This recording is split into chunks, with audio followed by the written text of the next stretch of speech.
কয়েক বছর পর জনের কাছে সফটওয়্যার ছিল যা দিয়ে তিনি ছবিগুলোকে 3D-তে রেন্ডার করতে পেরেছিলেন এবং 3D ছবিগুলো যা দেখিয়েছিল তা ছিল এমন একটি জাহাজের চিত্র যেটি প্রচণ্ড ক্ষতির শিকার হয়েছে। সবশেষে যদি এটা সত্যিই নোয়ার নৌকা হয় যেমনটা আমরা সবাই বিশ্বাস করি, তাহলে এটা পৃথিবীর সবচেয়ে পূর্ণ মানুষের তৈরি বস্তু এবং বিশাল এক পাথরের খণ্ডে গেঁথে আছে। স্ক্যানগুলো স্পষ্টভাবে দেখিয়েছিল এটা কোনো প্রাকৃতিক বস্তু নয় এবং দেখতে লাগছিল একটা বিশাল জাহাজডুবির মতো।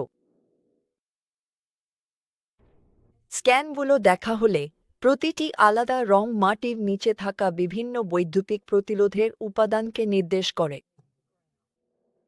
সফটওয়্যারটি জনকে নির্দিষ্ট কিছু প্রতিরোধ বাদ দিয়ে একই ধরনের পদার্থে ফোকাস করার সুযোগ দেয়, যেমন কাদা বাদ দিয়ে আরও ঘন পদার্থগুলো আলাদা করা।